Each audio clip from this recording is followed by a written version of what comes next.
Welcome into First and Goal. We've got a lot to talk about. It's been a long time since we've last put up an episode.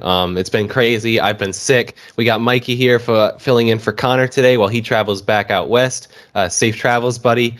Let's get right into things. We're going to start it off with First and Goal.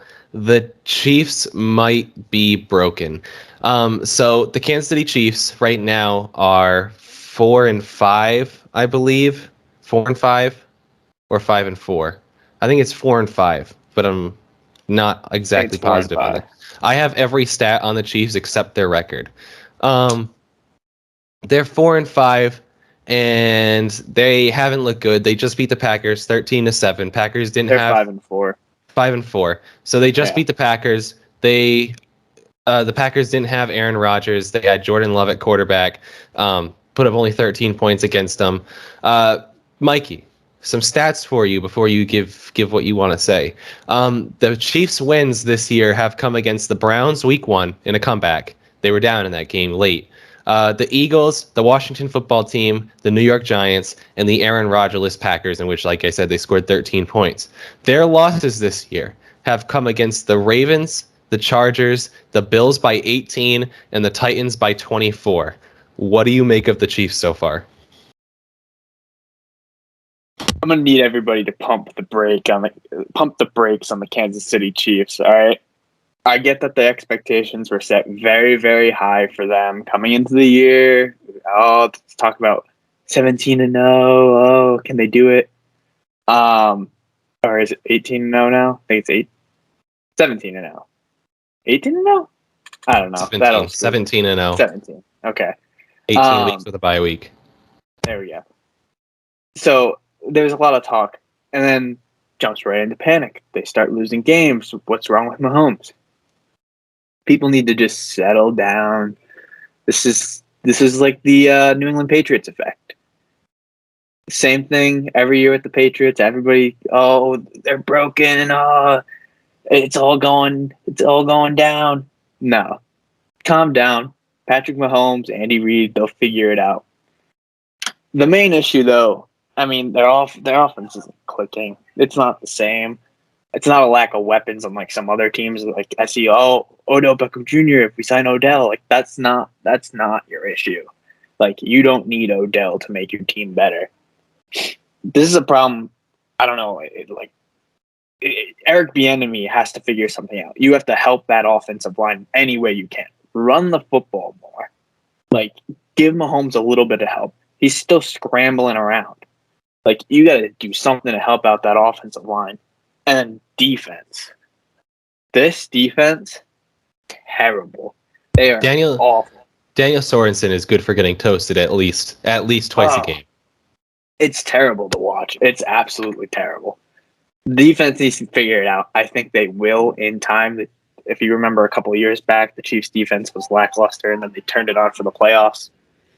The old saying is like, in November, that's when real football starts. When we get around Thanksgiving, that's when the real football starts.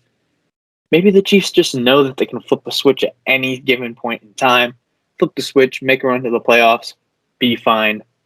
They just turn up and play against their opponents. That's what I think. I don't think that there's that much of a reason to panic. The division's better. I don't trust the Raiders down the stretch with an interim head coach. The Broncos aren't that great. And the Chargers are the Chargers. They'll lose games because the wind blows the wrong way. That's how they always have, and that's how they always will be. You have the exact opposite take on them that I do. You're pretty much saying pump the brakes. I'm saying that there's reason to worry. Look, they still find themselves at 5-4. They're one game off a division lead, so it's not the end of the world for the Kansas City Chiefs, right? But the issue that is happening is, one, Patrick Mahomes has not played exceptional.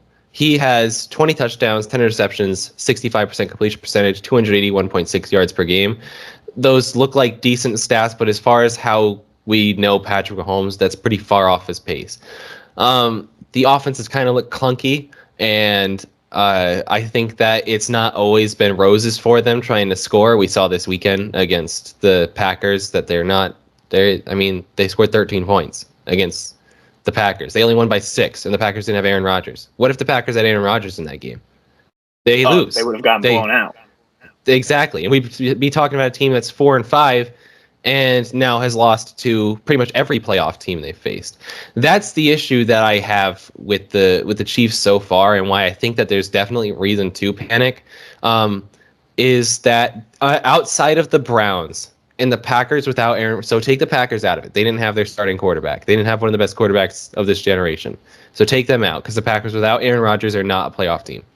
The only playoff caliber team they've beat is the Cleveland Browns. And the Browns in that game kind of bullied them until the end. Mahomes turned on some magic and got them the win. And the Browns had a chance to come back and win that game at the end, and Baker throws the pick and game over, right?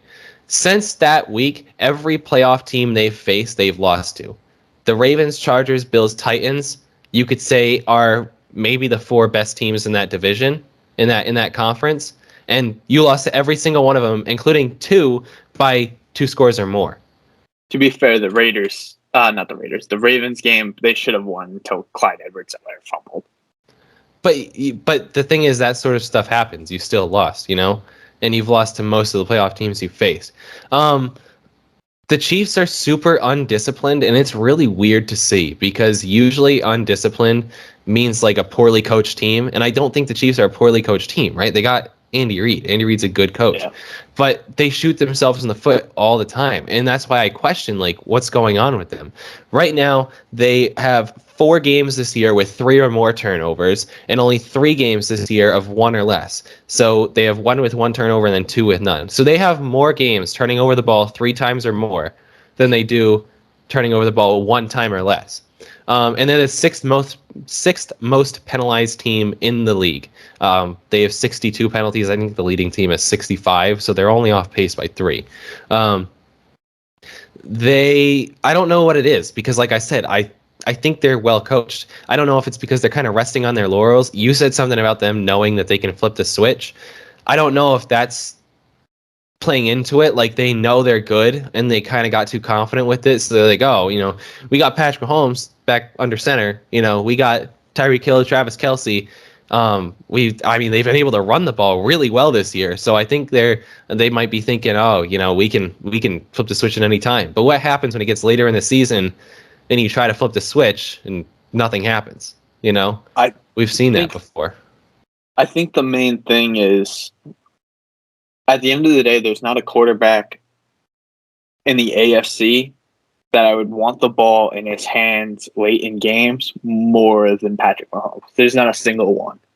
No, because of what he can do for you and on track record. But this year, he has not been that guy. I trust him to come up in the clutch.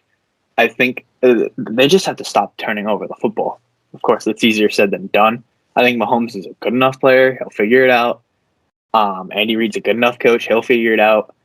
The one thing I did want to bring up as somewhat of a little segue, I mentioned him earlier, Eric Bieniemy. This guy was like, oh, he's the next best thing. He's the next offensive genius. And then they're like, oh, how is he not getting a job? How is he not getting college offers or head coaching offers? Not even getting interviews. What are you doing? Can we take some intermediate routes and some shorter routes? Mahomes is forcing it down the field. Sometimes I watch them and he's just going for the deep ball every 5 seconds to get it to Tyreek Hill. You gotta adapt here. You gotta get some do some screen passes. See, but I think the way the Chiefs offense has operated for the past 3 years under Patrick Mahomes is it's a big play offense, right? They can do the other stuff. They can throw intermediate. They can throw short. That's Travis Kelce's range. Tyreek Hill kind of works in there, but they're a big play offense. They need the big play. They can kind of death by 1,000 cuts if they wanted to, but they go for the big play. They go for the deep shot. But I think that's what you have to do when your defense is this lackluster. You kind of have to take care of the ball to time of possession. And I don't really think that's all on Eric Bieniemy. I'm not ridding him of blame, because honestly, the way they've played this year, everybody deserves blame, from Andy Reid to Eric Bieniemy to Patrick Mahomes to everyone. But I don't think it's on Eric. They run some screens for Mecole Hardman, right? And they've actually run the ball, like I said, really well. I think they're top 10 in rush yards, and you would never expect that from the Kansas City Chiefs, air it out offense. So they're Yeah. good at that. I think it's just a matter of they shoot themselves in the foot. They have the highest percentage of offensive drives ending in a turnover, which is 20%. 20% of their offensive drives end in a turnover, not a punt, not a touchdown, not a field goal, not a missed field goal, a turnover. They have 19 turnovers this season, 10 interceptions, 9 fumbles. I think that 20% also accounts for turnovers on down, but I'm not positive. But we know about their defensive issues, right? They don't have a good defense at all by any means. But the offense being clunky and undisciplined means that the defense spends more time on the field in close games waiting to be exposed. That's what's happened, right? We saw it in the Ravens game where the Chiefs kind of let him hang around and Lamar did his thing and he came back and beat him. And we saw it in the Chargers game where they let the Chargers hang around and they did that play at the end and beat them. That's happened multiple times. And so if you're an offense and you just can't, turnovers equal short fields, right? Mm-hmm. So it makes it that much easier for the opposing offense, and you don't need to make it any easier for them because you and me could line up and score points on the Chiefs defense. Like they're that bad, So I think here's the thing. I think they'll make the playoffs. They can still score points even though they turn over the ball a ton. But I wouldn't be surprised by a wild card exit. I would not be surprised. And potentially an embarrassing loss. It could get bad. Because right now, the Ravens, Chargers, Bills, and Titans are all much better teams than them. I truly believe. Titans are a little sketchy without Derrick Henry, but I still think overall the team is better. Ravens, Chargers, Bills, I don't think it's in question that they're better teams than the Chiefs right now. The Raiders are a more disciplined team, minus their arrests off the field. And the Bengals I think are a more well-rounded team. The Bengals are 5-4 right now and find themselves out of the playoff picture. That's weird. Because 2 weeks ago we anointed the Bengals as they're for real. But I think they'll make the playoffs, and I'll get to why later on in the show when we get to another segment. But I wouldn't be surprised with a wild card exit. This happens sometimes in dynasties. The happened to the Patriots, right? Mm-hmm. Where you get some disappointing exits. I mean, the Patriots lost to the Jets twice in a row. Sometimes that stuff happens and there's bumps in the road, and they'll figure it out in the offseason. But I think this season is a wash for Kansas City. I don't think they're going to go anywhere. Definitely not a Super Bowl team. That's for sure. I disagree. Listen, looking at their schedule, looking at who they got coming up, I mean, they're 0-1 in the division right now, so they have 5 divisional games left. That's kind of a recipe to go make your own destiny. Like you get to choose. Like you can go and win all these divisional games. You're going to win the division. I trust them in big spots. Aren't they though?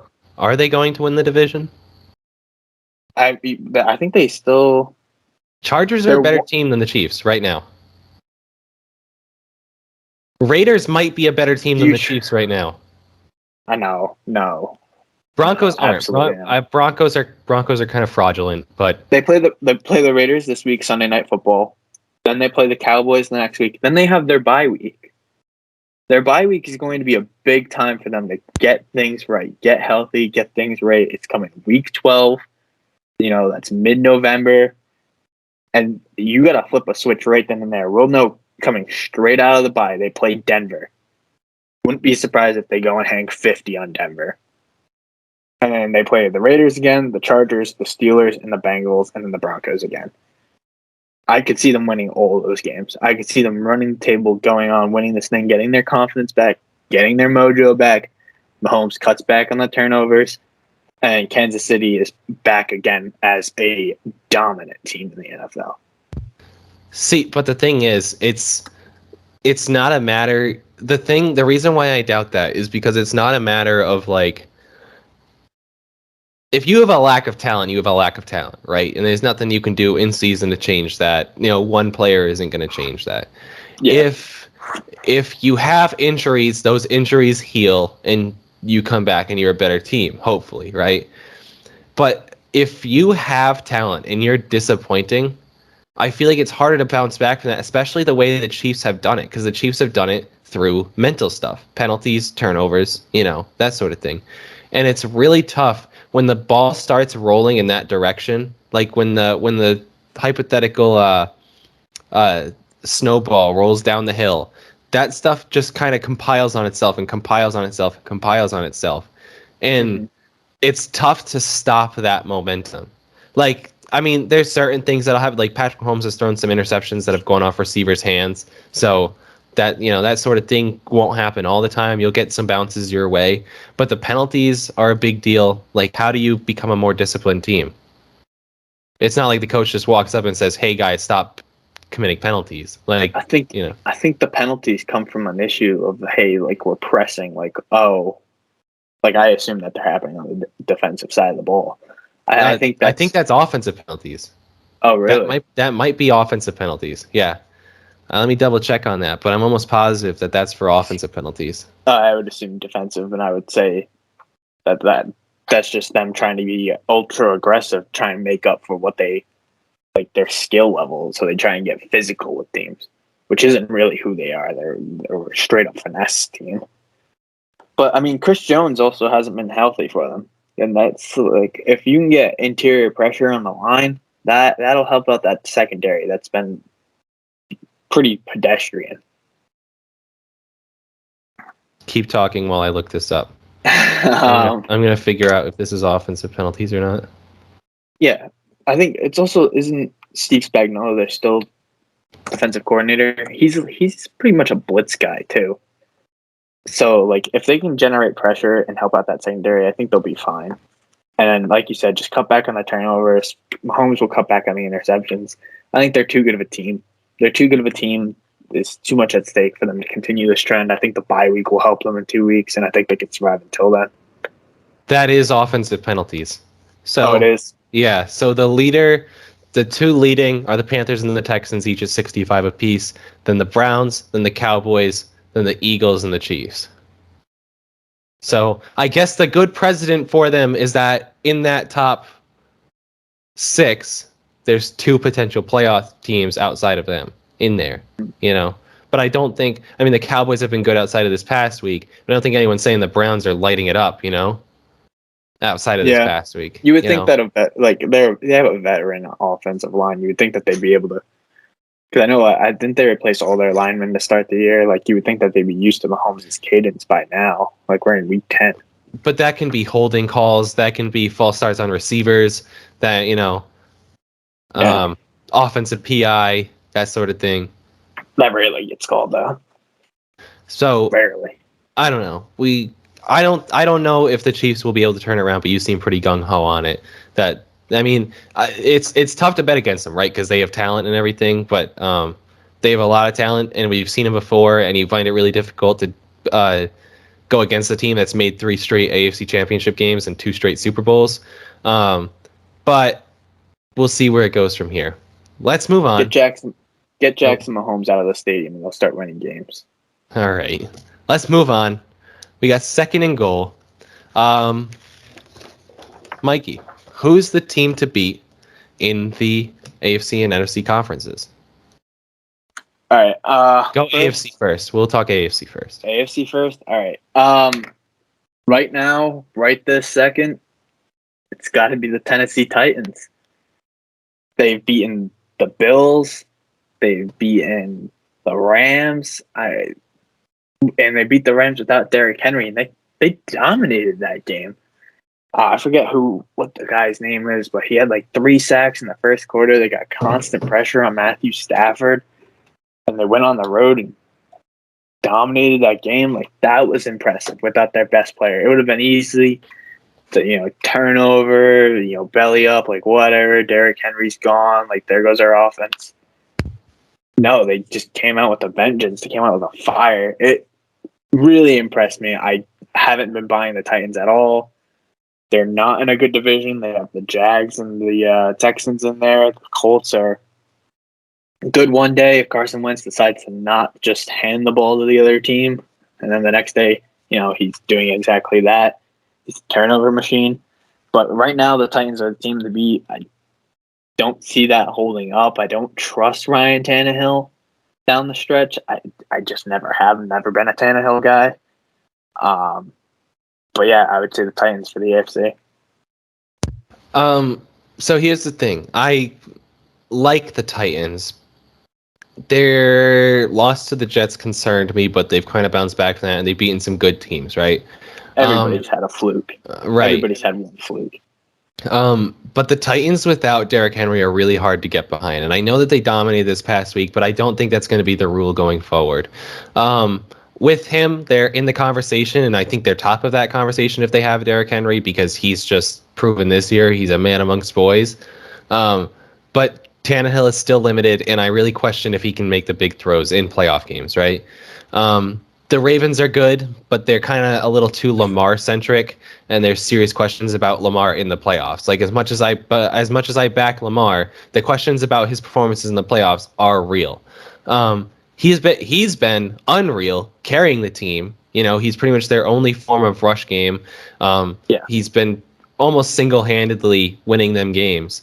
But can he sustain it? It's a real question, especially going into the winter months. Which, by the way, something for you, a little stat that I saw. Lamar Jackson was 0-6 in games of 10-plus point deficits from 2018 to 2020, because you're a number one Lamar hater. I know he's been good this year. He has 3 wins of such sort this year of 10-plus point deficits and 4 comeback wins in total, including one this past week against the Vikings, in which he was down by 2 scores and came back and won. But I really have questions about the Ravens' sustainability on offense, and Lamar. The questions about him in the playoffs are real, so I find it really difficult to back them. I think the Bills and the Browns might be the best bets. I know that the Bills played bad this week. I mean, the loss to the Jaguars is tough, but like you said, every team has a fluke. Every team has a drop in their play, but they're a Josh Allen quarterback sneak away from beating the Tennessee Titans, who you just said are the team to beat, and they had Derrick Henry at the time. I think that they're really well-rounded, and despite the fact that they scored 6 points this week, they should be able to generate points going forward. I don't think that Josh Allen is going to be held to under 10 points many more times this season. And their defense is pretty good. Their defense is actually a pretty good unit. The Browns, the only question mark is Baker, because, I mean, they have a good defensive line. Myles Garrett is electric. Kind of an addition by subtraction with getting rid of Odell. And their running game is something that translates to playoffs, I think. So being able to hold the ball, their secondary is not great, but it's okay. The biggest question mark is Baker able to make those throws in crunch time? And whether you believe in him or not is probably how you determine whether the Browns are real or not. And I know it's weird to add them because right now they're out of the playoff picture, but they're 5-4. So I'm not too worried about the Browns. I think they'll be another team that kind of makes playoffs in the end. So yeah, I think the Bills and the Browns are probably the best bets in the AFC. Who do you like in the NFC? For me, the best team in the NFC is the Green Bay Packers.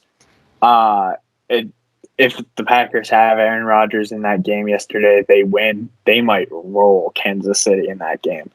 Jordan Love was not good by any means whatsoever. But if you put in Aaron Rodgers in that offense, they're at least putting up 31, in my opinion. And I know they had like a really clunky game, special teams wise. The Packers kind of do that like once a year, twice a year. Like Mason Crosby has a game once a year where he like misses like 5 times. And it's like, oh God, what are we going to do about Mason Crosby? Then he comes back the next day, he throws a great winner or whatever. One of them wasn't even really his fault. It was like a bad hold. He didn't spin it, so the laces were out. They were facing like left. So I wouldn't worry too much about that. I think they'll figure that out. Their one loss this year, besides this last game with Jordan Love, was against the Saints. That was week 1. In the game in Jacksonville, that was really weird, coming off like all the offseason drama and everything. I don't think it was going to be that much of an issue. They still have their bye week. They're actually second in fewest penalties, so they're a really disciplined team. That'll bode well for them down the stretch. Dillon, what's his? AJ Dillon. AJ Dillon. And Aaron Jones, really good 1-2 punch. Really good 1-2 punch. They don't lose a lot, like with either of them back there. Also, You still got Devontae Adams. He's literally unstoppable. Literally unstoppable. Like you can't do anything about it. Randall Cobb showed up big in a couple games, couple big moments. He's come to life. And then their offensive line is really, really good. They have a lot of depth. And then they have perhaps maybe one of the best left tackles in the game, Bakhtiari. He's coming back. So that's just going to really solidify that even more. So, yeah, for me, Green Bay, I don't think it's particularly close. I think they're the best team in the whole NFL. Yeah, I don't think they are, because I think they're good, right? The Packers are really good. But I question their defense at times. I don't know how they'll fare in the playoffs against good offenses. I know that they've been much improved this year, but it's just so tough to trust them. I don't know. I just find a really hard time trusting them. And I think they have limited playmakers past Devontae Adams and Aaron Jones. Like Randall Cobb comes up big in moments, sure. AJ Dillon's a nice backup. Yeah, he performs. He's pretty good back there. But I mean, let's say in a playoff situation, you have your number one corner. Let's just say it's Jalen Ramsey against Devontae Adams. And so you can't throw there, right? Unless you can throw there, but it's a 50-50 proposition. You're now throwing to Alan Lazard, Marquez Valdez-Scantling. Who they haven't had. He's a burner. He can go over the top on you. They've kind of been lacking that. Burner, but with might get the case of the OBJ. dropsies. If they get OBJ, I will change my position. They get Odell Beckham, I would put them at the top. So I don't know. Packers have some question marks. I think that the Cardinals are good, but Kyler's kind of a question mark with his health. I mean, it has to be mentioned at this point, Kyler's been in the NFL for 3 seasons, and last year he was injured for the last 8 weeks, and he's injured now. So his durability has to start coming into question. I mean, people kept saying Lamar's going to get injured playing the way he plays. Lamar hasn't had a significant injury yet. Kyler Murray, everybody lauds, but this is now 2 seasons in a row where he's gotten injured, what seems like in the middle of the season. So I don't know if it's wear and tear on his body. And I also kind of have trouble trusting a young quarterback coach in the playoffs in their first time. Like, I think they're good, but I think that inexperience plays a role. I can't get behind Cliff Kingsbury yet. I can't. I will give him this. Because they won without him. They won without him. He's a good offensive coordinator. I think Cliff is probably one of the better offensive play callers in the league. His head coaching Game ability, I still management. bring into question. Yeah, exactly. And clock management. The Cowboys are really good, and I've liked that, but I know not to trust them. I've been a fan long enough to know that anytime the Cowboys are doing something good, it's too good to be true. Their defense also might not be as good as we originally thought. Turns out Trayvon Diggs is not one of the best corners in the NFL. Turns he's out he's good. Not the second version of prime time. Yeah, he's good. Don't get me wrong, but there's still a gap between, let's say, Jalen Ramsey and him, and it's a pretty freaking large gap. I think it's actually pretty good for the Cowboys. Kind of get humbled. I mean, they were talked about as the best team in the NFL. Diggs is talked about like, oh, can he break the record? Like, and you could tell that he was trying to jump the routes. He was going instead of making the right play, he was trying to get the interception. Here's the thing. Now it's like, oh, hey, let's come to realization. Here's the thing with a corner like Trayvon Diggs is I don't think he's bad. I think he's good, and I think he really has potential. This is only his second season, but he is a gambler. He tries to jump routes. He tries to get picks. He wants the ball in his hands, right? And sometimes when you're a gambling cornerback, and he's going to have to learn this and try to know when to pick his spots to gamble on it. When you're a gambling cornerback, you get burned sometimes, right? Because you gamble and it doesn't pay off, and now they're over the top and they're by you. Is DeMarcus Lawrence coming back this season? I think so. He should be. He was supposed to be back this past week, but I don't think they got him back. Oh, really? Yeah. But hopefully he turns out to be somewhat worth the money. I think he's good. And I think that Trayvon Diggs is good and he's got potential and he's going to, I mean, as he stays in the league, he's going to learn and mature and realize there's certain times where you don't take that risk, you know? Mhm. But like I said, I've been a fan of the Cowboys long enough to know anything that is going well will turn to the opposite way at some point. It just always happens. I said it this week. I said, you were there. I said, this is the kind of game that the Cowboys lose against a That's team that true. they're supposed to beat, they're looking really good. This is a game where the Cowboys let you down. And I bet on them anyways, and I'm an idiot for that. But Oh yeah, I did too. Yeah. um I think the Bucks are the safest bet. It's boring. I know. It's Tom Brady. I know. They're the safest bet. They're the best team in the NFC. Their offense. I mean, are you going to bet against Brady in the playoffs? I'm not. If they're Those going against New Orleans, can't beat Trevor Simeon. those those offensive weapons. What happened last time they were in the playoffs against New Orleans? Uh, that was Jared Cook's fault. The game was in the bag, and then he decided to gift them the ball. They've got lots of playmakers. Antonio Brown. Nobody's talking about it. Antonio Brown is having a resurgent year. Antonio Brown is the best receiver on that team this year. He has been. They've been doing it without Gronk too. Yeah. So those playmakers, I question their ability to run the ball, but I did that last year too, and Leonard Fournette did perfectly fine in the playoffs. So, and their defense is solid. I mean, I know it's boring. It is, but the Bucks They are the commit best too many team. penalties for me. I feel like every 5 seconds I'm seeing a flag against them. They kind of play a little bit reckless, a little bit undisciplined. They got to tighten that up before. But we know how Brady works. Like, offense isn't going to commit penalties in the playoffs. It's not. Tom Brady won't allow for it. And I said, I was thinking it, and like I feel like the Rams have a couple flaws that they have to work through, in order to be the best team. And like I just don't see, like, if you got a halfway decent pass rush, and you can get a little bit of pressure on Brady at this point, because like they have a lot of like over the top, like Mike Evans can run in a straight line. That's about it. Like Mike Evans, just, like, okay. Connor and I, and Connor will like this that you just brought this up, but Connor and I both agree Mike Evans is the most overrated receiver in the NFL. And he's it's a not great red zone. He's great in the red zone. That's it. He's tall and he's strong and he wins 50-50 balls, but he is not a good route runner. He's got okay hands. Mm-hmm. He's not a burner. He wins 50-50 balls. That's what he does. Godwin shrinks too. Godwin shrinks, man. Like sometimes it's like, oh, Chris Godwin, like look at, he's doing everything, and then other games like, where is he? Is he even on the field? So like AB's their best bet, but AB and Gronk are money. They're so money.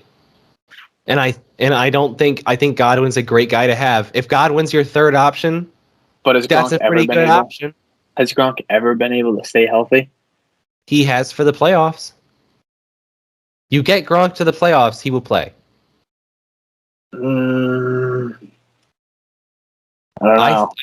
I mean, imagine. Okay, put the image in your head, right? Bucks Packers, NFC Championship game, right? Aaron Rodgers goes downfield, scores a touchdown. 2.5 minutes left, let's say, puts them up. Let's call it, I don't know, 31-24. Well, this is unfair because Brady's always gonna get, unless he's against the Saints, he's always gonna do well in the 2-minute drill. Let's call it 31-28. They pan over the sideline. They see Brady in his killer position, looking like he just murdered an entire school of children. Are you betting against that? Are you betting? Yes, because Aaron Rodgers will get the ball back and throw a Hail Mary and win the game. I'm not betting against that. I'm just saying. I'm not saying I would bet against them, but they're not the best team in the NFL right now. You can't lose to Trevor Simeon. Can't lose to Trevor Simeon. Okay, but your best team, the Titans, lost to the Jets. The Packers lost with Mike White. No, that was without Mike White. The Packers lost to the Saints. Yeah, but the Saints are elite, so they're playing. As of right now, I think we've learned that week 1 and week 9 are kind of just washes, right? Because like Yeah. the Bills lose to the Steelers. From there, the Bills look like 1,000 times better of a team. The Packers lose to the Saints. From there, the Packers become one of the best teams in the league. The Saints are kind of holding on for dear life here. Week 9, all sorts of stuff, and now we're here. All right, let's move on.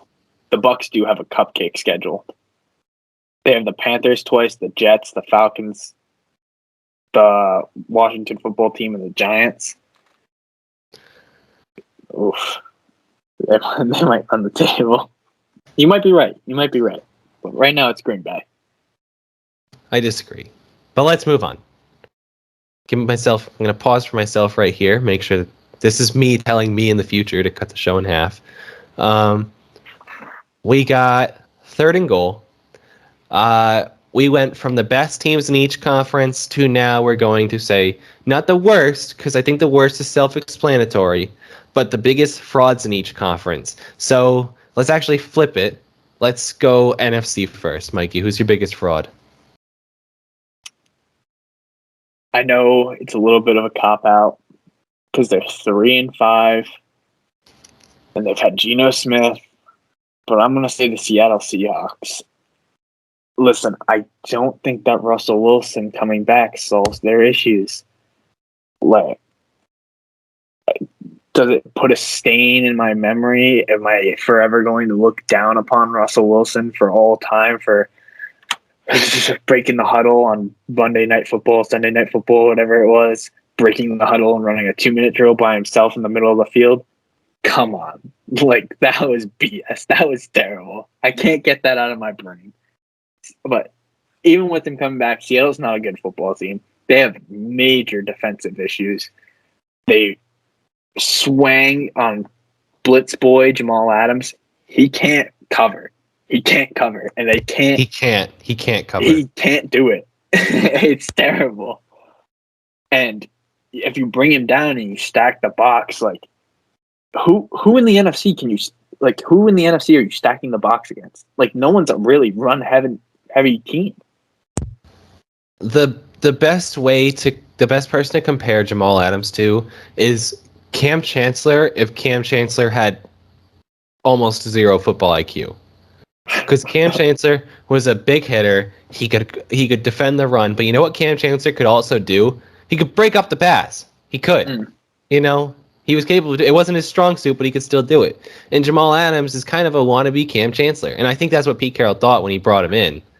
Because, they are kind of similar in that sense, but... Yeah. But Seattle has so many issues. They can't generate really like a decent pass rush. I don't see them... Like, they're in the toughest division in football, too.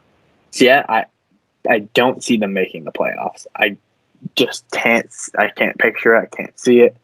I think they lack a consistent run game to help out Russell Wilson. Pete Carroll loves to run the ball. But, like, this team is not what we thought it was. Russell Wilson coming back is not going to fix their issue. So Seattle's going to remain... They'll probably finish a game above 500. They're not going to have a complete tank losing season. But they're not a playoff team. They're not a contender. Yeah, I think you're right about the Seahawks. I just don't know if they're a fraud because we've known for a couple weeks now that they're not very good. And I don't think anybody thought that they were that great. I think we all just thought Russell Wilson makes up for a lot of issues, My biggest fraud in the NFC is actually a team that you've now brought up twice. My biggest fraud is the Rams. And here's why. I feel like they play a lot of teams way too close that they shouldn't. The Lions gave them a run for their money. Lions gave them everything that they had. They lost to the Cardinals. They lost to the Derrick Henry-less Titans. They barely beat the Seahawks, who went without Russell Wilson for a half, And the Colts, they played a close game. Think what you want about the Colts. They have undeniable talent, and I don't think that's the issue. I think they're in a similar mold to the Chiefs, but not really. They have talent, but it hasn't been pretty for them offensively. It really hasn't. And in the games, I know that they have some blowouts here, but I feel like when I watch the Rams, I look at them, and sometimes I'm like, I'm just not convinced. I think everybody kind of crowned Matt Stafford when he went from the Lions, right? Like, oh my God, he's going to be so exceptional for the Rams and come to a next level in his career. And I think that some of that is true. Being on the Lions is a shot to the head for your career. But I think that there's some truth in what we thought about Matt Stafford when he was on the Lions. He's kind of a stat patter, a little bit. He's maybe not one of the top 6 quarterbacks in the league. He's not, and he's probably top 10 just based on arm talent. But some of this stuff probably is true. Is he tough? Yeah. Does he have one of the best arms in the league? Yeah. Does his accuracy kind of wander sometimes? Maybe a little bit. But. Yeah. I think that some of that is true, and I think they run too much play action with him, though. I don't know if it's the play action. I feel like I don't know what happened to Robert Woods, but Cooper Kupp has been like their guy this year, Cooper Kupp is very good. He is, but I don't know what happened to Robert Woods because I don't know. I don't have the stats to back this up, but I feel like I've not heard Robert Woods' name in. That's how I feel about Tyler Lockett. Yeah, exactly. Since Russell Wilson left, Tyler Lockett's been kind of like, what happened to Tyler Lockett? And who knows? Robert Woods could have 500 yards right now, and I have no idea. But I'm just saying I haven't seen it. Granted, I mean, I'm saying all this about the Rams. They are a 2-loss team, and good teams find a way to win, even if it's ugly. But look at it this way: if the season what's the expectation for the Rams? Super Bowl, right? You add Matthew Stafford, you lose Jared Goff, you think Super Bowl. You got there with Jared Goff. You can get there with Matt Stafford. If the season ended today, they'd play the Cowboys in a wild card game. Are we saying that the Rams win that easily? Like if they played that game 10 times, the Rams win 5? 7. I don't think it's 7. I really don't think it's 7. Because here's why. I think the Rams defense is a lot better than the Cowboys defense. Because I think the Cowboys defense is kind of fraudulent. That's why. But the way the offenses have been going, take away Week 9, right, against the Broncos, Cowboys sucked. Dak kind of sucked, which I'll get to in the next segment. But I think the Cowboys offense is better than the Rams offense. I agree. And I think it's by kind of by a little bit of a large margin. I don't think the Rams run it nearly as effectively as they should. No, they don't. And that might be something. Cam Akers is down, and so you're using Darrell Henderson, who's a fine back, but he's not, Cam Akers. And they picked up Sony Michel, and I don't think he even touches the field. Yeah, Sony Michel's not great, but still. That's what I'm saying. So they play the Cowboys today. The Cowboys can score points. Cowboys will put up points no matter how good your defense is.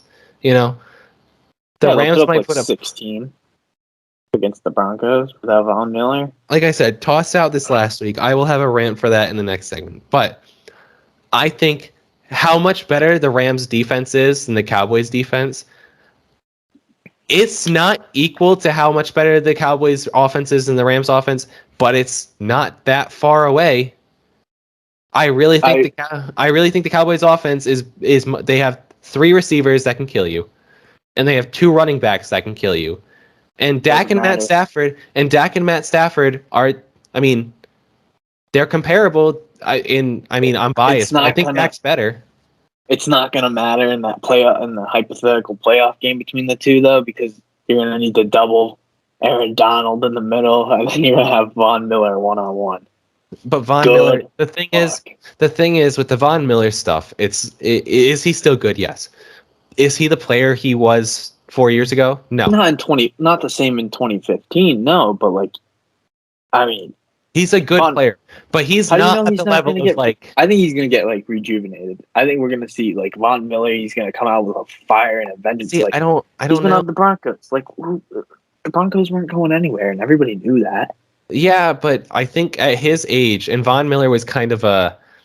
This is his last hurrah.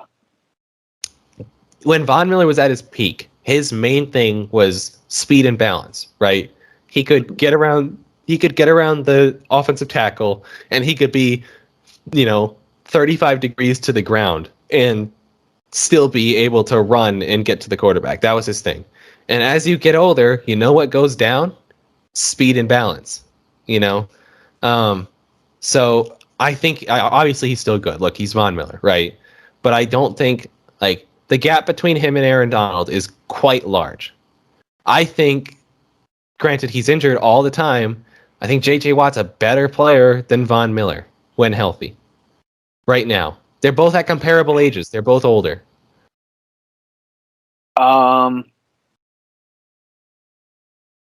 Yeah, I guess I would agree with that, but like I said, I don't think Von Miller has been necessarily all in since the Broncos kind of like just I get that, caved but in on themselves. I get that, but at some point, it's like, dude's old. He's not as good as he used to be. Is he still good? Yes. Is he still a good addition? Yes. But I don't know. I don't think it's the same thing as like if 4 years ago you said Von Miller and Aaron Donald on the same defensive line, you'd say, "Oh, good luck." Oh, You know. oh yeah, the game's over. You're never gonna block. You'd have to Never. double team them, both of them. You'd have to You'll double finish. team both of them.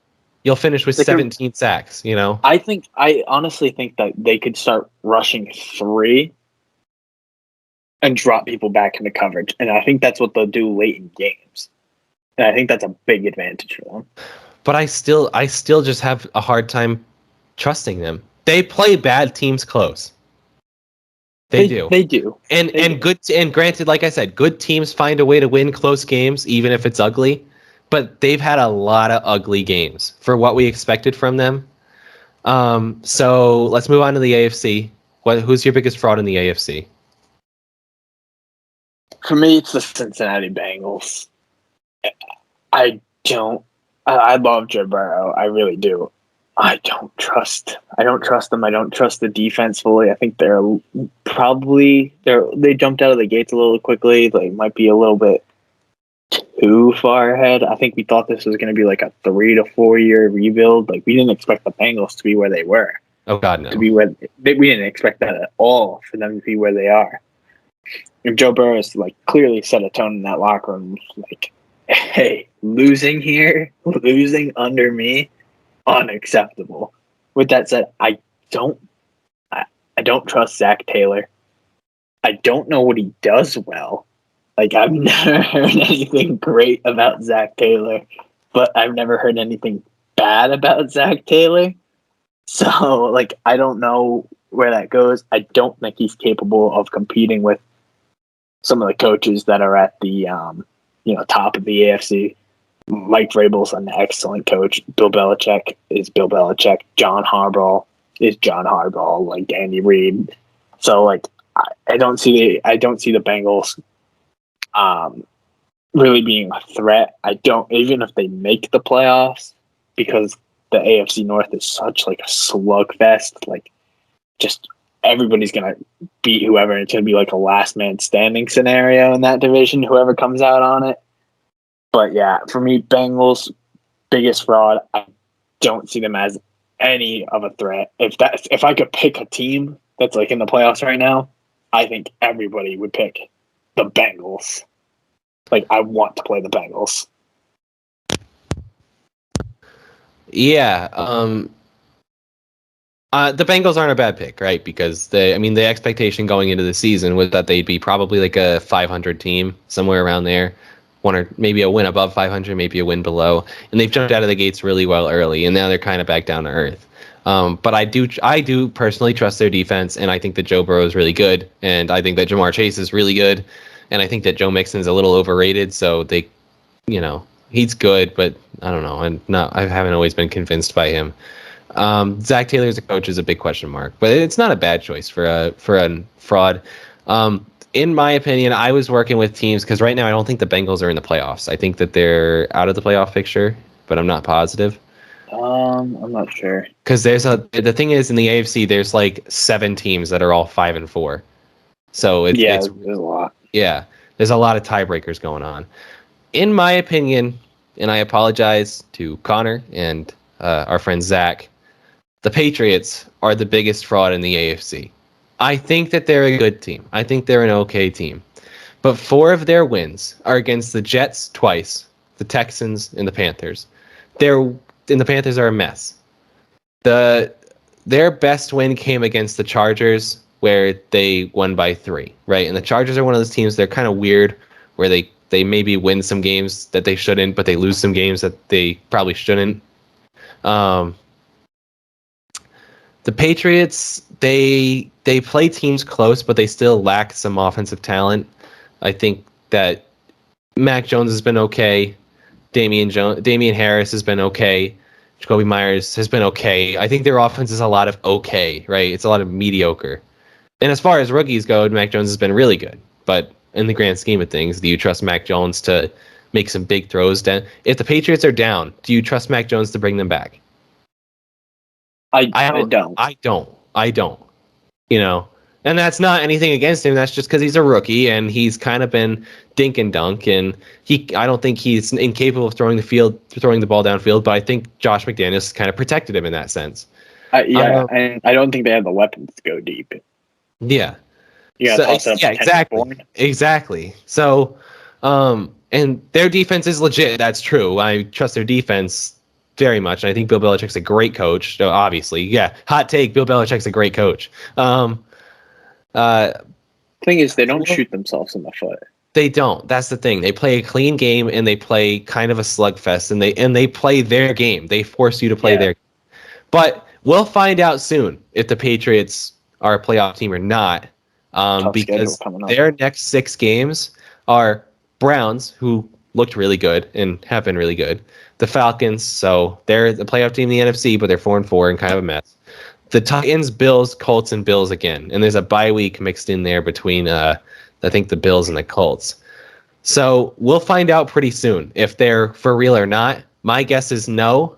But right now they're the 7th seed in the AFC, and they could there's a chance they could come out of that stretch of games and be, what are they, 5-4? So there's a chance they could come out and be 9-6, right? Is that how many? 1, 2, 3?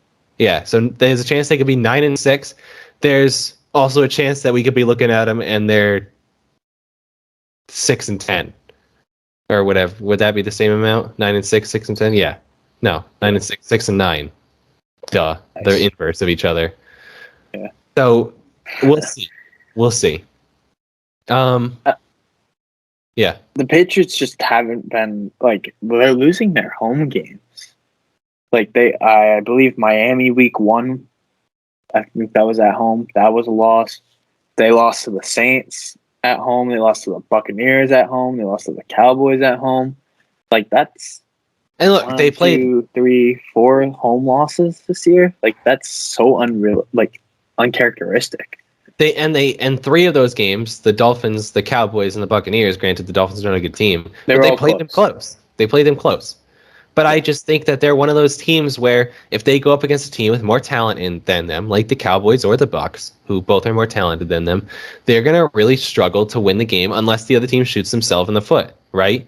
The Chargers shot themselves in the foot multiple times. That's why they lost that game.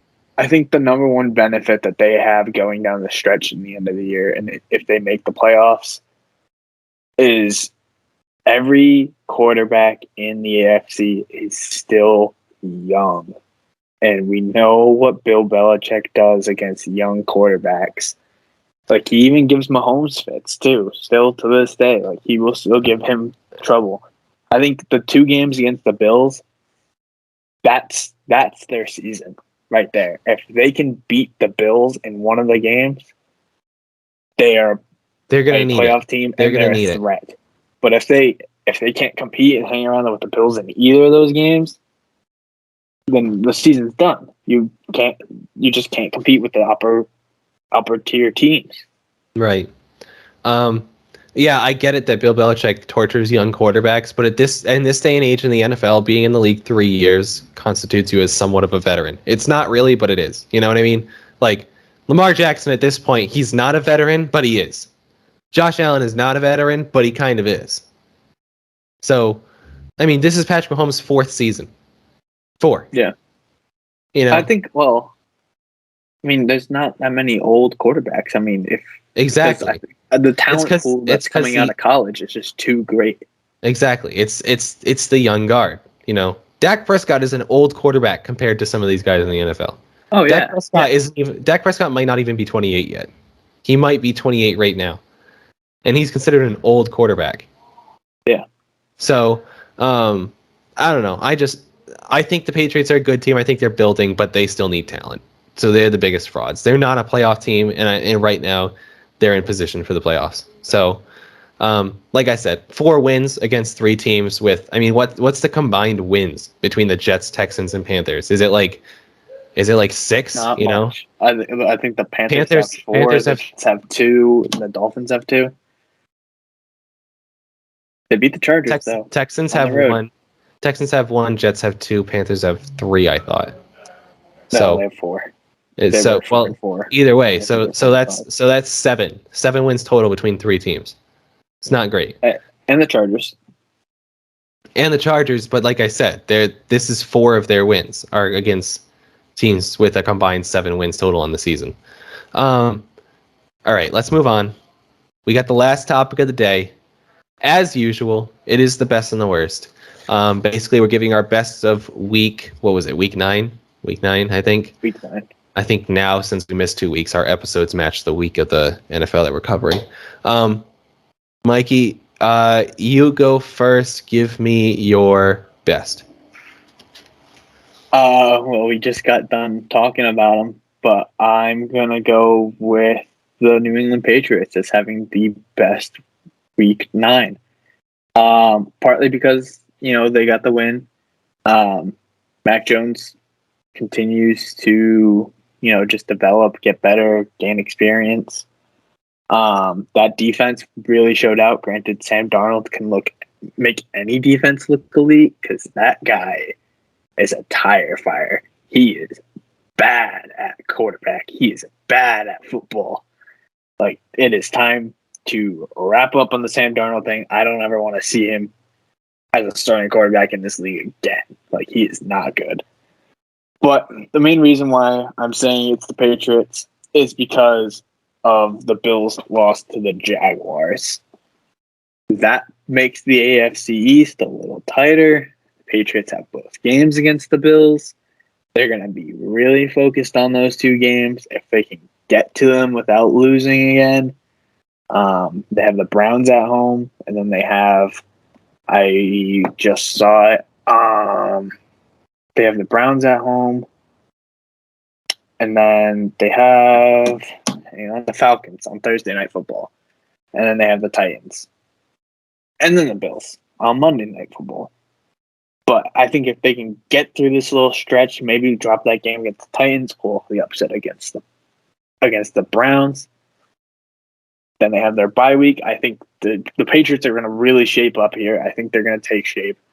I said to Kyle on Sunday, I was like, hey, man, are the Patriots back? Like, I hate to say this because I hate the Patriots, but they might be back. They might be a playoff team.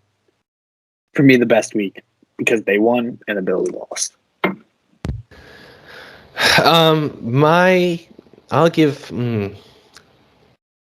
Should I give my worst or my best? If I give my worst, we can end on a good note with my best, or we can just end on a bad note with both of our worsts. Best. Give my best? Yeah. All right. My best of the week. Ravens come back to beat the Vikings. Lamar Jackson solidifies himself in the MVP conversation, I think, personally. Proves so many doubters wrong, so many haters wrong, including yourself.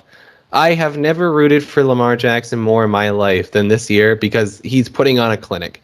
He really is. He's putting on a clinic on how his play style can win you games and how he can adjust to throw when he's from behind and he can manage game flow. I think it helps to have a kicker bail you out against the Lions because he kicked a 65-yard field goal. Okay, that's fair, but at the same time, Lamar Jackson has led 3 10-point comebacks, something that people said he couldn't do.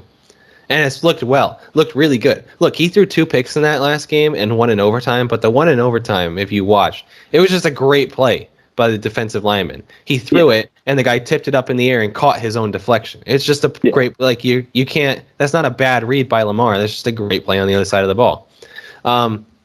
So I think he's in the conversation. He is right there with Kyler Murray and Tom Brady and Josh Allen for, I don't know if Josh Allen's really in that conversation right now. I'm just kind of hoping for it because I do have a bet on him. But he's in that conversation. He is that Ravens offense. And this week, he showed up, showed out. He threw for more yards than Kirk Cousins and ran for more yards than Dalvin Cook this week. In that same game, he was the best player on the field. And he's been the best player on the field pretty much week in, week out.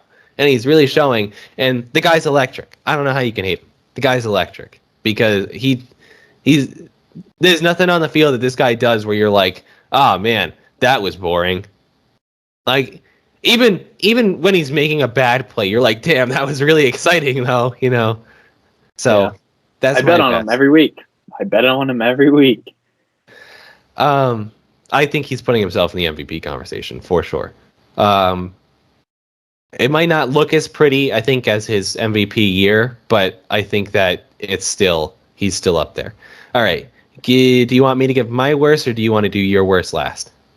I'll let you end it on your little rant that I can feel is impending. So I'll go first. Quick honorable mention, because I'm not going to pick them, and I'm pretty sure you're going to pick the Dallas Cowboys. Spoiler alert. Quick honorable mention to the Bears, and to the NFL referees for that egregious taunting call. That was complete and utter chaos. But my pick is the San Francisco 49ers organization. Things are getting hot in the kitchen for Kyle Shanahan. I'm really glad you brought this up because I completely forgot about this. But yeah. Losing to Colt McCoy and the Cardinals.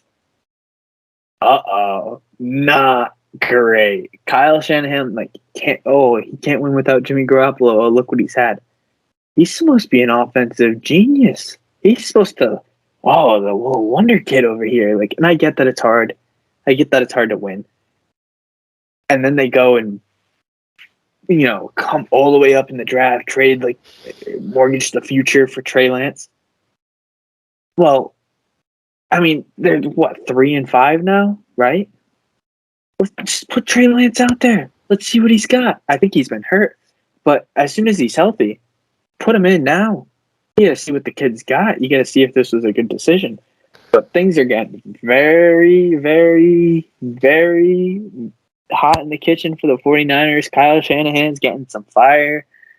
I mean, John Lynch, made this wild move for Trey Lance. I don't know if it's going to work out. I mean, Trey Lance hasn't done anything too spectacular in the few times that we've seen him this season. And Jimmy Garoppolo, what's going on with him? How much are you going to be able to get for Jimmy Garoppolo? Yeah, so here's the thing. So the Niners their defense has been disappointing this year, right? Yeah. They're not as good as they were in the past. Not that they're awful, but they haven't been as good. And the offense has been operating from a point of talent deficit for, I think, the past couple of years, right? Deebo Samuel is their number one receiver. How many receivers in the NFL are you taking over Deebo Samuel? I can name 3 Cowboys receivers I take over Deebo Samuel right now. This is a lot, but I do think that Deebo Samuel is a good receiver. He's a good guy. He's a good receiver, but he's a 2. There's no doubt about it. He's a 2. Brandon Ayuk has been disappointing. He's been disappointing. I thought he was going to take a step, and he's been really disappointing. So I think it's kind of being exposed. And look, I don't think Kyle Shanahan's a bad coach. I think that he's a different mold of offensive genius, because when we think of offensive genius, we think of, oh my God, these quarterbacks putting up monster stats, But run-first team. Kyle Shanahan has always been a run-first guy, right? That's the whole Shanahan tree, is you run the ball to establish everything else. And the 49ers, if they do one thing really well, maybe not so much this year, but if they do one thing really well, it's run the ball, I agree with you. I don't know is Trey Lance still injured? Is that what's going on? Because I think so. If he's not, there's no reason for him not to be in the game in games right You now. have to. You have to know what you have. You're 3-5. All right, you're in the NFC. In that division, it's over. It's over. Right, exactly. Yeah. So now's your opportunity. Put him in. Make him have to read defenses, get him that play time. Because the Jimmy Garoppolo era in San Francisco is over. Done. You've just damaged his confidence. Right, you've damaged his confidence, you've damaged his trade value, because now teams are like, why the hell would I want Jimmy Garoppolo? And guess what? As much as I don't think Jimmy Garoppolo is an awful quarterback, because I don't think he is. I think he's perfectly fine at managing a game. Somewhat. He's going to be expensive too. He's got instances where you're like, damn, Jimmy, that was one of the worst throws I've ever seen in my life, and you missed him and he was wide open. But I think Jimmy Garoppolo's biggest issue is that he can't stay healthy to save his life. He can't. Every week, this guy's on the injury report. But that also brings up the question: did they feel like they're not in a spot to go and push? Is that why they traded up and kind of we're like, oh hey, let's focus on the future? Did they think internally hey, we're not going to compete? Because that is a huge question mark because you didn't get better. That first round draft pick, you need that guy to come in and have an instant impact.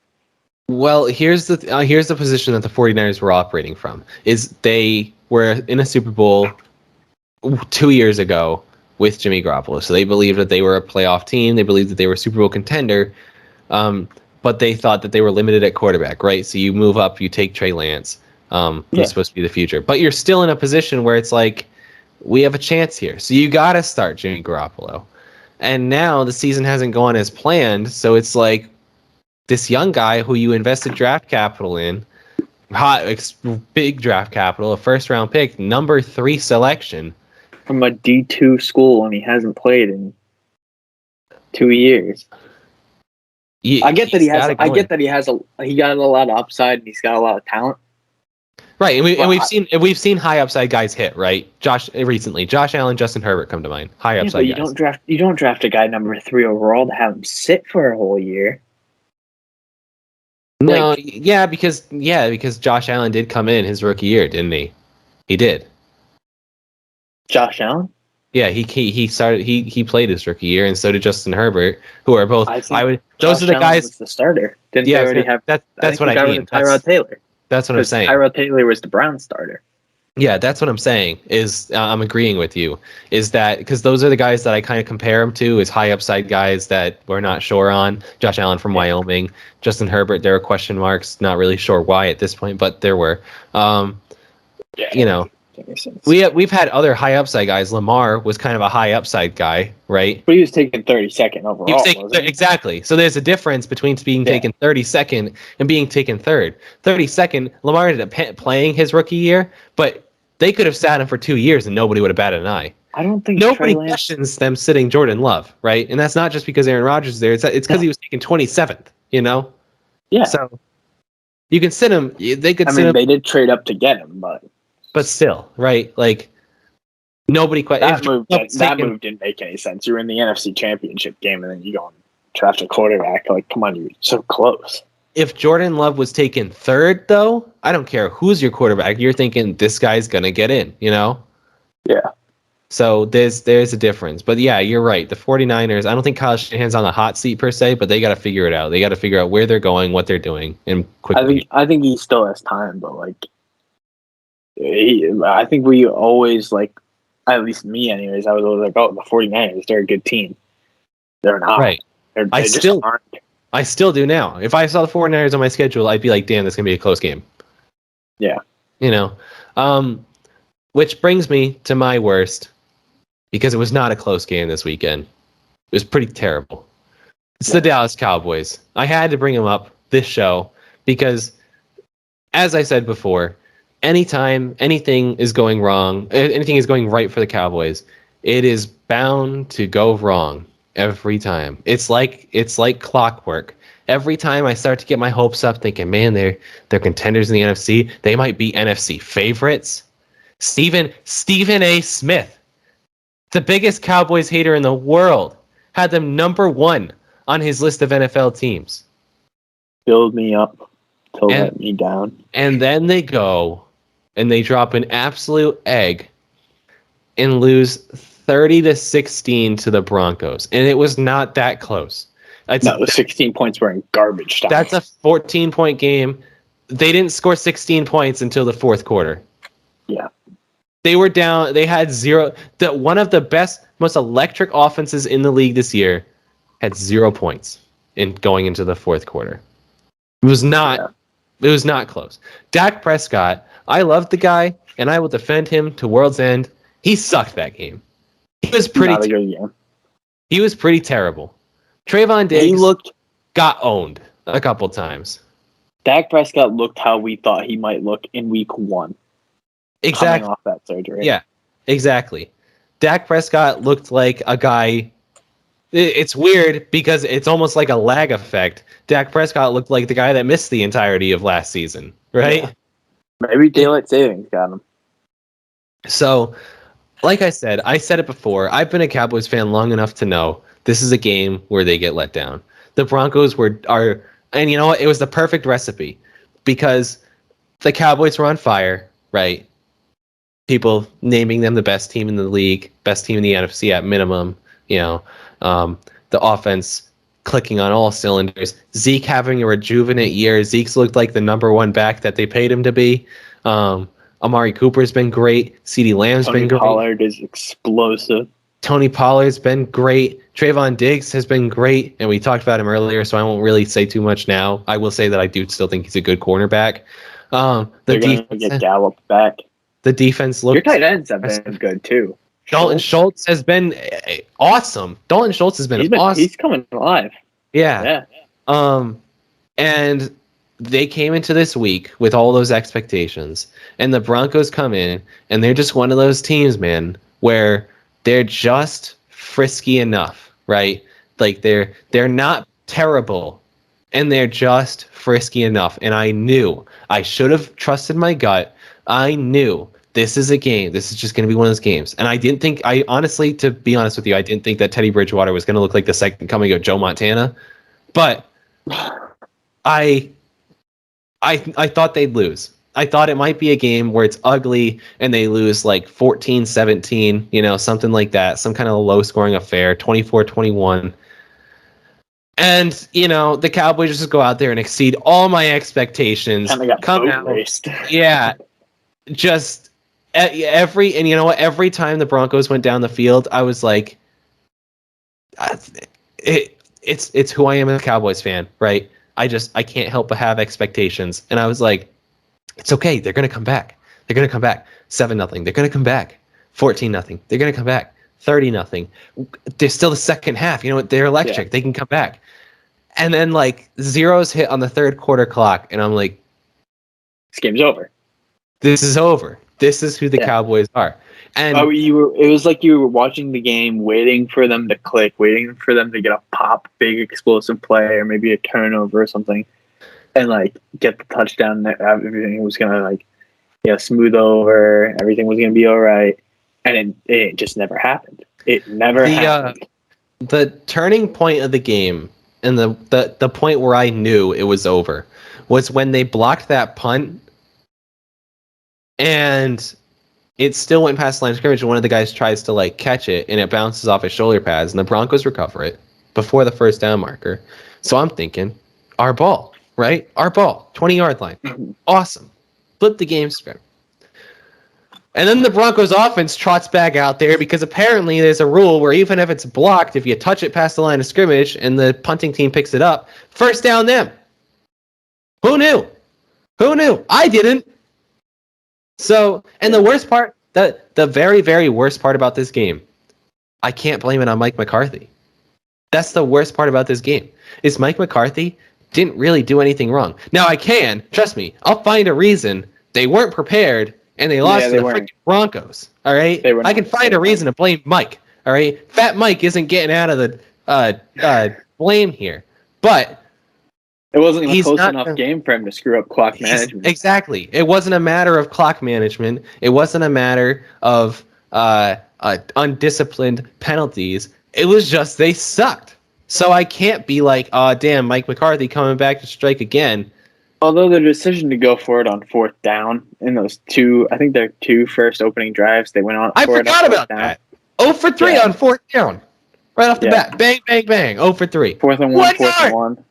You needed 1 yard twice. I think they gave it to Zeke up the middle, and he got stonewalled, I think. Yeah, it was a great play by Justin Simmons on one of them, and then the other one got batted down, and it's just it was ugly. You know, and that's the only thing I can say is it was feel ugly. With something that they did a while back, and I think they're just trying to protect him. I want to see Dak Prescott run the read option a little bit more. He can move. I think, like you said, they're trying to protect him a little bit, and I don't think that he's afraid of the hit. Because I've seen it before this season where he kind of, he takes a hit and I'm like, oh, Dak, don't do that, because if Dak goes out, our season's over for sure. But what do you mean? You got Cooper Rush.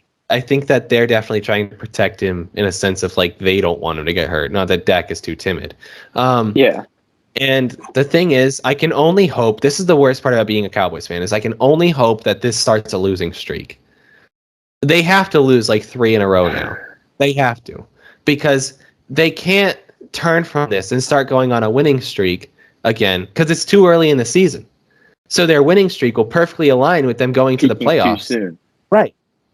And I'll find myself in the same situation, but this time it's wild card weekend where they're on fire and everybody's hailing them the best team in the league. Super wild card weekend. Super wild card weekend, my bad. And everybody's hailing them as the best team in the league. And then they go in there on wild card weekend and lay an egg and put 0 points against the Rams. And now I have 2 predictions wrong in the sense that I thought the Cowboys were good and I thought the Rams were frauds. And now I'm proven wrong twice and my team lost. And at that point, what's there to live for at that point? Because I've gotten everything wrong. So it'll never happen. It'll never happen because I think it's a CBS partnership. I'm just picturing it. Super wild card weekend. Cowboys going in on a hot streak, getting your hopes up, and then they got the Nickelodeon game and lose. That might be the worst. That might be the worst thing ever. That would be, that would, if that happened, I'd really have to question my place on this earth if that happened. I'd really have to question if God exists and stuff like that, because that would just be a slap in the face. But yeah, so needless to say, like I said, the worst part of being a Cowboys fan is at this point I can only hope for a losing streak, and that is such a bad thing to root for. But I can only hope that they lose. I can only hope that they lose like their next 2 or like 3 out of their next 5 or something like that. I need them to suck because I need them to peak at the right time. They have a really strange schedule. I don't know if you've taken a look. They have the Falcons this week. And we need to lose that game. We need to double up on the losses here. Then they play the Chiefs, which that game's at 4:25. How's that not a primetime game? How's that not Sunday Night Football? Come on, let's get a grip schedule. It's probably a game of the week, I would assume. Yeah, it's definitely. Then they have a Thursday Night Football game coming off the Chiefs game, and that's against the Raiders. All right, there we go. Perfect position. Lose to the Raiders, lose to the Chiefs, beat the Falcons. That's 2 out of 3. That's on Thanksgiving. That's okay. I'll be happy if they lose that game. Even more bizarre, then they come back the following Thursday, so 2 Thursday Night Football games in a row, and then they play New Orleans. See, I need them to lose that game, but I don't want them to on principle. But there we go. But then you got Washington twice, and the Giants, and the Eagles, and then the Cardinals are mixed in. Okay, there we go. So, I'm back on the Cowboys. Very losable games coming up. Perfect timing to have a losing streak to kick it back up for the playoffs. That way they can go on a winning streak in time for the Super Bowl, and they lose there, and then I'm even more heartbroken because that's how it is being a Cowboys fan. I was watching First Take with Michael Irving and Stephen A., and I think Michael Irvin actually finally had an intelligent thought for once in his life. He said the Cowboys have to play the hunted now and not the hunter, and they don't know how to do that. They haven't been in the spot in years where they are the favorite. They are supposed to be winning these games because it's always been all the Cowboys. They'll find a way to lose. And now that's being flipped. So maybe this little humbling experience is good for them because now they'll check their egos at the door, and they come in focused every single week and they won't buy the hype. Because boy, oh boy, do we know Cowboys fans love to hype them up prematurely. Yeah. Like I said, we need a losing streak, and we need it. We need it fast. I've never imagine being a fan and having to root for losses. Dude, I'm doing that right now. I want a better draft pick. All right, that's the show. We got to get to. All right, so now since Mikey is unfamiliar with the show, here's the point. That was fourth and goal. So now we're on to either you choose to kick the extra point, so to speak, where you give a prediction, or like I said, go for two, and I give you a trivia question, and you have to get it right. Oh shit! Yeah, let's just say Connor hasn't done well on these. The only trivia question he got right was a technicality because Adrian Peterson was not in the league at the time. He is now, though, so I think I'm taking that technicality away. What's the situation? What do you mean? Am I down by 14 in the fourth quarter? You're going for two. Anyways, so right now, you might know this, but the two leaders in rushing touchdowns this season are Derrick Henry, which is to be expected, even though he's been out for 2 weeks, and James Conner, which is weird because James Conner, I feel like, has been that guy that's been disappointing for the last 3 years when he was on the Steelers, but he's there. Which brings us to our trivia question this week. Who is the all-time leading rushing touchdown single season leader? So single season rushing touchdown leader all time. LT. I will take a name and bonus points if you can get the amount he has. Oh, this isn't multiple choice? No, it's not multiple choice. You just have to know it. Okay. That's why it's bad. It might be total touchdowns that I'm thinking of. I'm trying to think back to my Madden days. I'm going with Danian Tomlinson 22. You start out the season 1-1 because it is LaDainian Tomlinson, but you don't get the bonus points because it was 28 rushing touchdowns in one season. 28. Wow. Yeah. I thought I was having 22. 28, and that was at a prime time to be a running back because in 2006 he set the record at 28.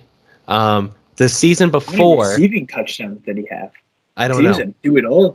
Oh my god! But they didn't pass it back as much back then. But he broke the record in 2006 that was set the season before by Sean Alexander with 27 in a season, he broke the record that was set 2 seasons before by Priest Holmes, who also had 27 rushing touchdowns in a season. So the early 2000s, Connor and I have talked about it. It was a weird time. Like I think Jamal Lewis is one of the all-time rushing touchdowns. Yeah, that's insane.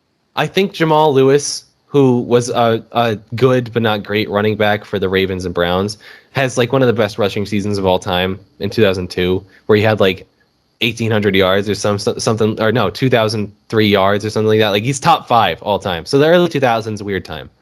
All right, that's the show. Thank you guys so much for watching. If you haven't already, if you're watching part 2, go back, watch part 1. And then I'm not sure if I'll split this into multiple like by segment. I haven't decided yet.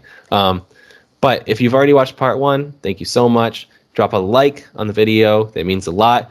Comment anything that you disagreed with us on, anything that you want to see us cover next week, any ideas for the show going forward, and subscribe to The Clutch Gene, which makes this show. I don't know if I said The Clutch Gene or First and Goal at the beginning of the show, but subscribe to The Clutch Gene podcast and turn on the notification bell so you know when we drop podcasts. And I promise you, we won't have a gap like we did the past couple weeks. That was kind of just weird timing. 2 weeks ago, we were both really busy and ended up not being able to watch the games on Sunday. So how can you have opinion if you didn't watch the games? You can only get so much from highlights. And then this last week, I was sick. I had a cold, not COVID, cold. So I was dealing with that. So we're back on track. We got 9 episodes for 9 weeks. Thank you so much for watching, and have a great rest of your day or night.